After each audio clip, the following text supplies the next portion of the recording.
जय जय रघुवीर समर्थ। जीवा श्रेष्ठ ते स्पष्ट सांगोनी गेले, परी जीव अज्ञान तैसे चिठेले।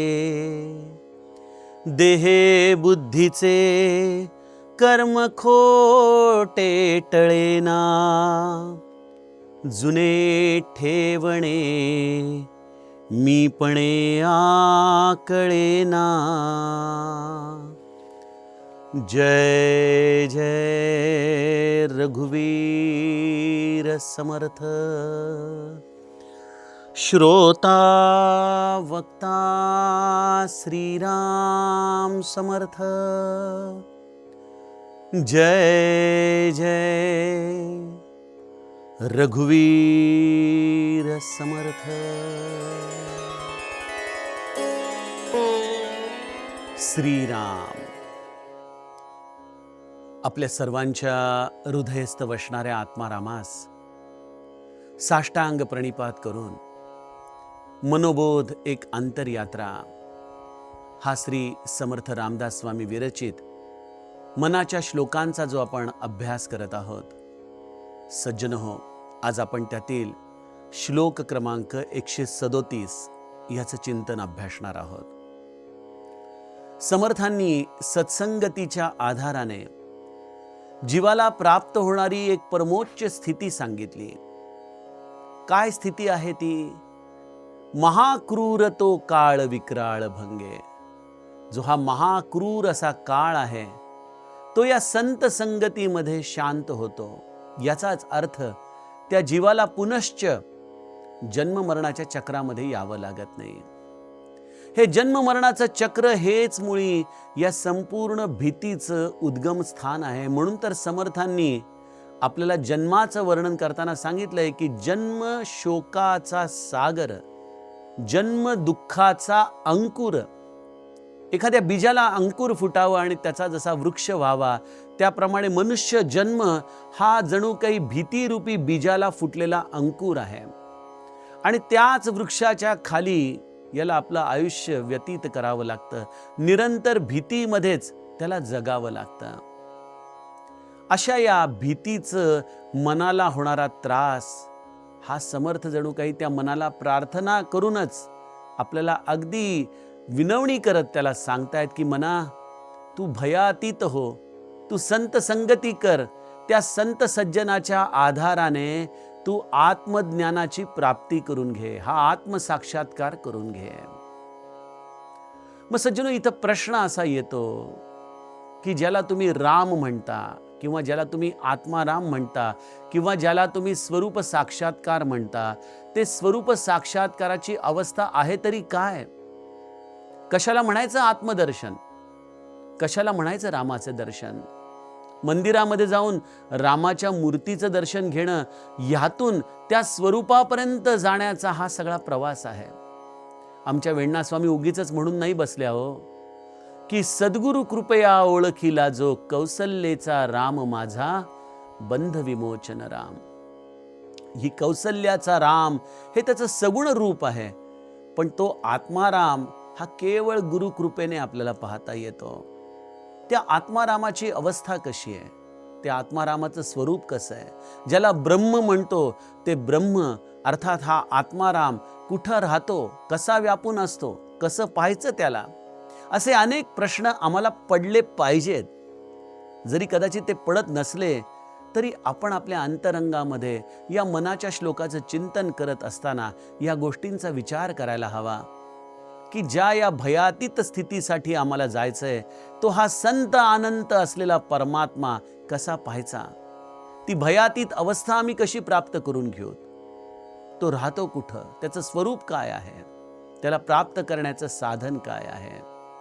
समर्थ आम्हाला आजच्या या श्लोकापासून पुढं या आत्मारामाची अवस्था, त्याचं निवासस्थान इत्यादी सर्व गोष्टी सांगणार आहेत। आजच्या श्लोकामध्ये समर्थ म्हणतात की भये व्यापिले सर्व ब्रह्मांड आहे, हे ठीक आहे, परंतु या भयातीत अवस्थेसाठी ज्या आत्मारामाचं दर्शन घ्यायचंय, त्या आत्मारामाचा मार्ग संतांनी, सिद्ध पुरुषांनी तुम्हाला स्पष्ट सांगून ठेवलाय. जीवा श्रेष्ठ ते स्पष्ट सांगोनी गेले. हे जीवा, हे मानवा, अरे ऐक, जे हे श्रेष्ठ संत सत्पुरुष होऊन गेले ना, किंवा या विश्वामध्ये जे सर्वश्रेष्ठ असं परमात्म स्वरूप आहे ना, त्या परमात्म स्वरूपाला प्राप्त करण्याचा मार्ग या संतांनी, या सिद्धांनी अगदी स्पष्टपणे सांगितला आहे. अगदी स्पष्टपणे. जीवा श्रेष्ठ ते स्पष्ट सांगोनी गेले. बघा, आपल्याकडे 4 प्रमुख महावाक्यांची वेदांतामध्ये चर्चा केली जाते. त्यामध्ये तत्वमसी आहे, अहम ब्रह्मास्मी आहे. या अहम ब्रह्मास्मी प्रमाणे, या तत्वमसी प्रमाणे तूच ते ब्रह्म आहेस, तूच साक्षात तो ब्रह्म आहेस, हा बोध सगळ्या संतांनी एकमुखाने स्पष्टपणे आम्हाला दिलाय की नाही? निश्चित दिलेला आहे. आम्हाला प्रत्येकाला सांगितलं की तूच तो राम आहेस. बघा, कधी कधी मी म्हणतो की तुकाराम, तुकाराम या शब्दाला म्हणताना काय होतं? तुकाराम, तुकाराम, अरे तू राम आहेस का? तू राम आहेस का? या चराचरामध्ये असं कोण आहे जे राम नाहीये? बघा, भक्त प्रल्हादाची गोष्ट आम्ही आत्ता काही दिवसांपूर्वी ऐकली. त्या खांबामधून तो नृसिंह प्रगटला. यातून काय सांगायचंय? त्या खांबामध्येच तो होता का? हिरण्यकश्यपूने जिथं कुठं सांगितलं असतं तिथं नृसिंह प्रगटला असता. त्या भक्ताने आपल्या प्रेमाने त्या अणुरेणूंमध्ये असलेल्या त्या ब्रह्मांडातल्या धनीला प्रगटवलं. या चराचरामध्ये अशी कुठली गोष्ट नाही ज्याच्यामध्ये तो परमात्मा राहत नाही. तो माझ्यामध्ये देखील तेवढ्याच समानत्वाने राहतो. आणि हेच आम्हाला सगळ्या संतांनी एकमुखाने सांगितले. एकमुखाने, यामध्ये कुठेही भेद नाही. जीवा श्रेष्ठ ते स्पष्ट सांगोनी गेले. स्पष्ट सांगितलंय. त्यामध्ये कुठल्याही प्रकारचं हिडन अजेंडा नाही, हिडन शब्द नाहीत. तूच ब्रह्म आहेस, तूच ब्रह्म आहेस. पण इथं प्रश्न असा आहे की आम्हाला सगळ्यांनी सांगितलं की तत्वमसी, अहम ब्रह्मास्मी, तूच आहेस ब्रह्म. पण सज्जनो, हे सांगितल्यामुळं आमच्यापैकी किती जणांना त्याची अनुभूती आली, त्याचा बोध झालाय? हा प्रश्न आहे. एखाद्याला सांगावं की तुझं हे नाव आहे, ते नाव दुसऱ्याने सांगणं वेगळं आणि त्या व्यक्तीला त्या नावाशी स्वतःची तद्रुपता होणं वेगळं. जसं एखाद्या नाटकामध्ये एखाद्या अभिनेत्याला एक नाव दिलं जातं, त्या अभिनेत्याला त्या नावाबरोबर संलग्नपणे त्या नाटकामध्ये राहावं लागतं. पण नाटकाच्या बाहेर येताच जसा त्या नावाचा त्याचा काही संबंध राहत नाही. सज्जनो, तशी या अहम ब्रह्मासी किंवा तत्वमसी अशा शब्दांची आमच्याबरोबर एक अभिनयासारखी अवस्था झालेली आहे.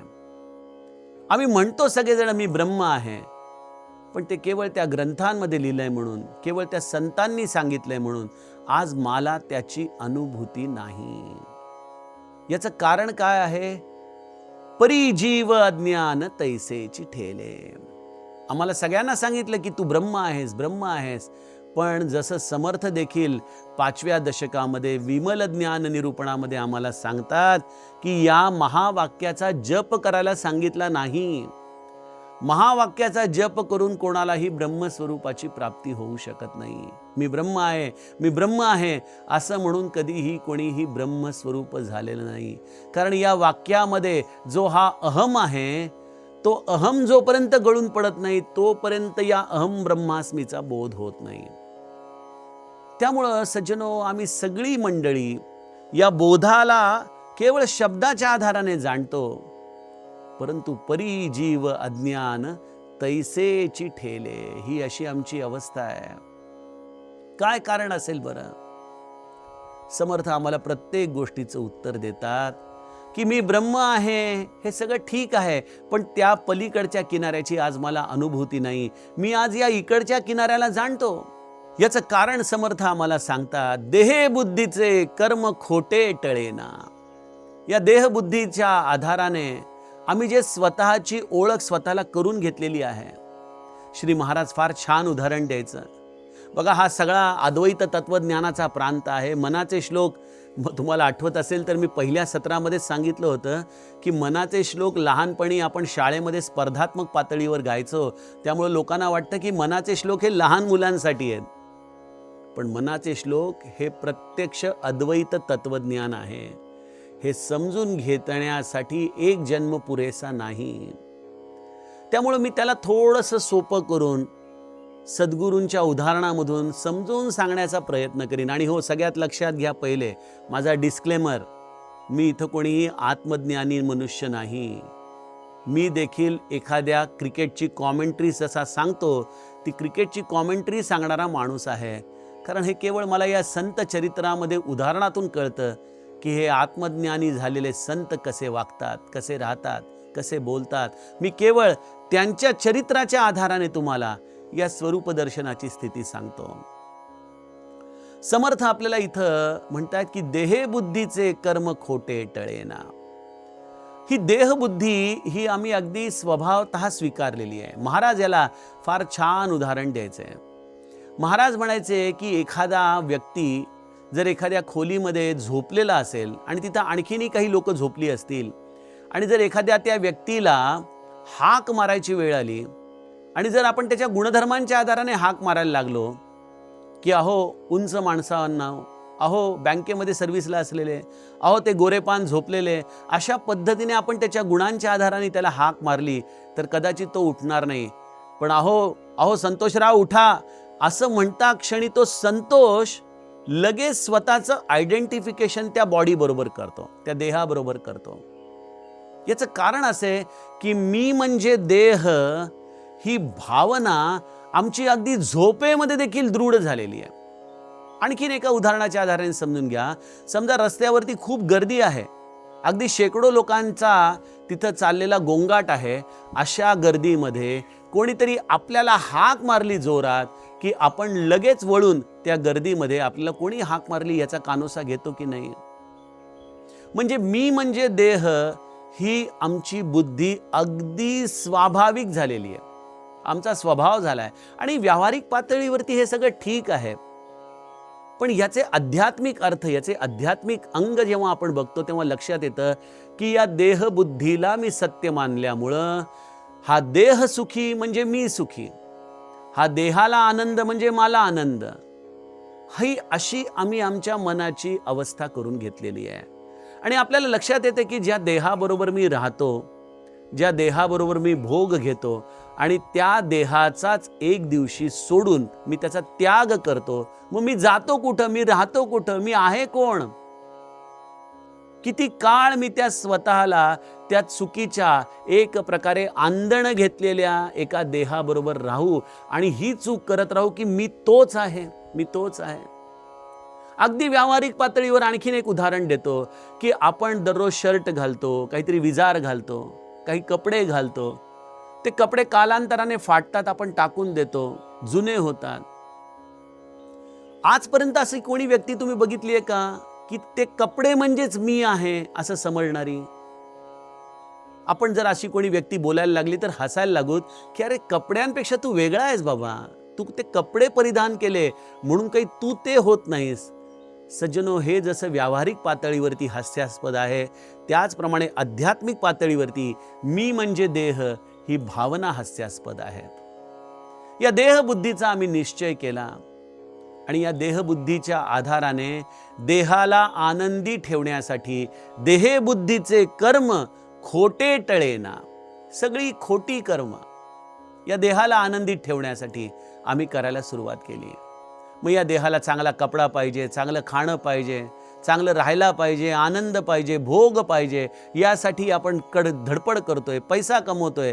या देहाच्या आधाराने नको नको त्या गोष्टी करतो. आपण बघतो समाजामध्ये किती लांड्या लबाड्या चालतात, स्वतःचा स्वार्थ साधण्यासाठी माणूस किती थरापर्यंत जातो.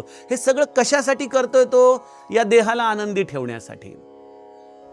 पण हे सगळं कर्म मुळी खोटं आहे. अहो, जो मी नाही त्याचं भरण पोषण करण्यासाठी मी स्वतः झिजतो, मी स्वतःची अधोगती करून घेतो. कारण या देहाचं हे भरण पोषण करण्याच्या नादामध्ये या अंतरंगामध्ये काय प्रकारचे संस्कार होत आहेत, या संस्काराच्या आधाराने हा देह टाकल्यानंतर या असलेल्या माझ्या स्वरूपाला पुनश्च कुठली गती प्राप्त करावी लागणार आहे याची आम्हाला कधी जाणीवच होत नाही, कारण आम्ही चुकीच्या या सदऱ्याला स्वतःचं रूप जाणून बसलो आणि त्याला आनंदी करण्याच्या भानगडीमध्ये अनेक प्रकारची दूषित कर्म आम्ही करू लागलो. म्हणून समर्थांनी इथं शब्द वापरलाय, देहे बुद्धीचे कर्म खोटे टळेना.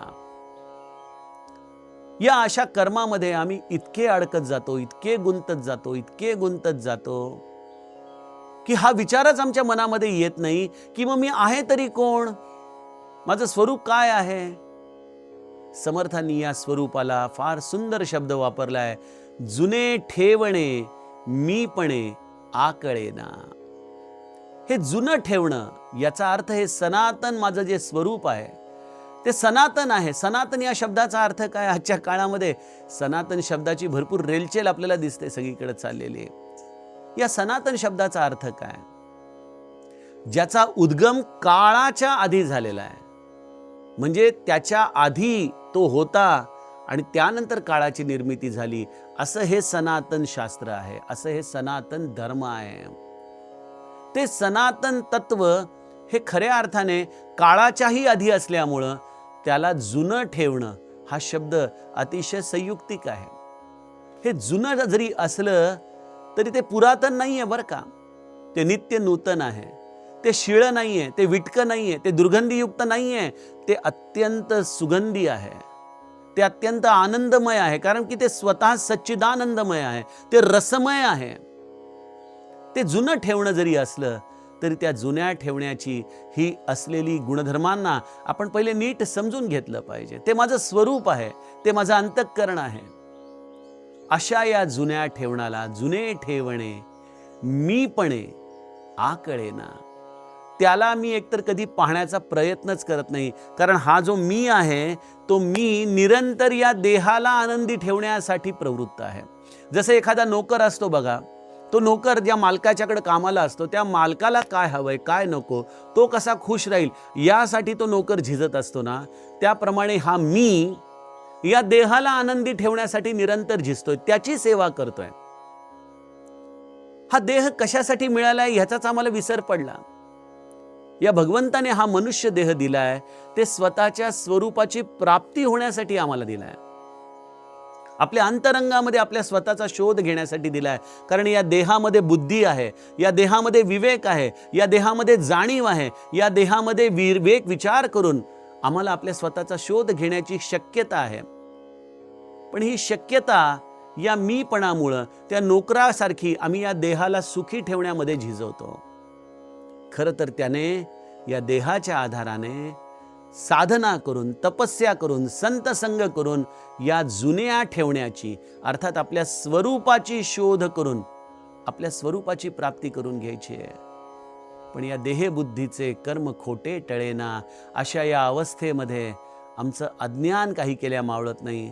या श्रेष्ठांनी कितीही वेळेला जरी सांगितलं तरी देखील आम्ही आमचं मी पण त्यागत नाही आणि त्यामुळं आम्हाला आपल्या स्वरूपाची प्राप्ती कळत नाही, हा आत्माराम कोण आहे हे कळत नाही.